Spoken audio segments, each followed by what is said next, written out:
محترم سامعین کرام، السلام علیکم ورحمۃ اللہ تعالی وبرکاتہ۔ الصلاۃ والسلام علیک یا رسول اللہ وعلی آلک واصحابک سیدی یا رسول اللہ صلی اللہ تعالی علیہ وسلم۔ محترم ناظرین، بڑی خوشی کی بات ہے کہ ایک مبارک رات ہمارے درمیان آنے والی ہے، جس کے بارے میں قرآن پاک میں اللہ تعالی ارشاد فرماتا ہے فیہا یفرق کل امر حکیم، یعنی ہر حکمت والا کام اس رات میں بانٹ دیا جاتا ہے۔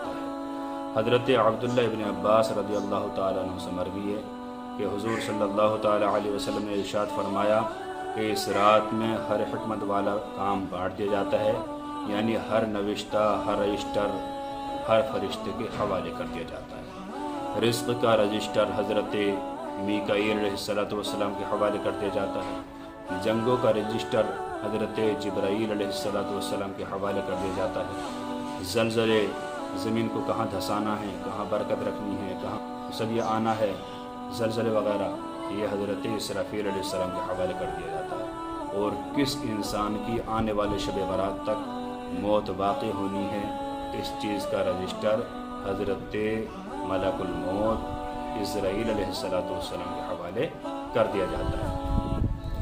تو یہ مبارک رات ہے کہ اس رات میں اللہ تعالیٰ سب فیصلے فرما دیتا ہے۔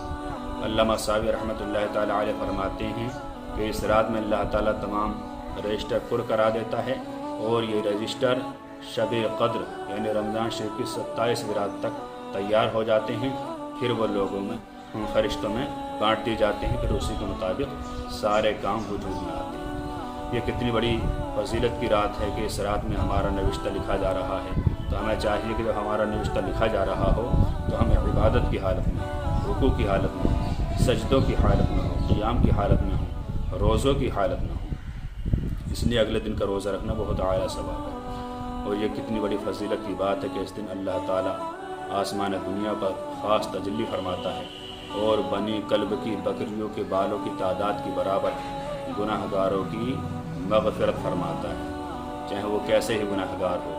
لیکن چند حضرات ایسے ہیں کہ ان کے اللہ تعالیٰ مغفرت نہیں فرماتا، جیسے والدین کو ستانے والے، زنا کرنے والے، شراب پینے والے، جادو کرنے والے، یا آپس میں رشتہ توڑنے والے، قطع تعلق کرنے والے، ہمیشہ لگاتار شراب پینے والے، اور ایک دوسرے کے لیے دل میں حسد اور کینہ رکھنے والے، ایسے چند حضرات ہیں جن کے بارے میں اللہ تعالیٰ فرماتا کہ انہیں چھوڑے رکھو، ان کی بخشش مت کرو جب تک یہ آپس میں بات چیت نہ کر لیں، جب تک یہ گناہ گار اپنے گناہوں سے توبہ نہ کریں۔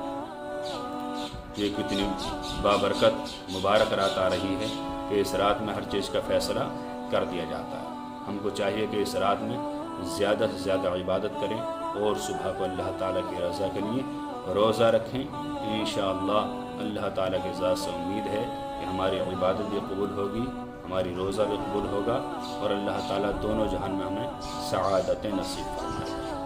اللہ تعالیٰ سے دعا ہے کہ اللہ تعالیٰ ہمیں صحیح دین سمجھنے کی، سیکھنے کی، اس پر عمل کرنے کی توفیق عطا فرمائے۔ السلام علیکم و علینا البلاغ۔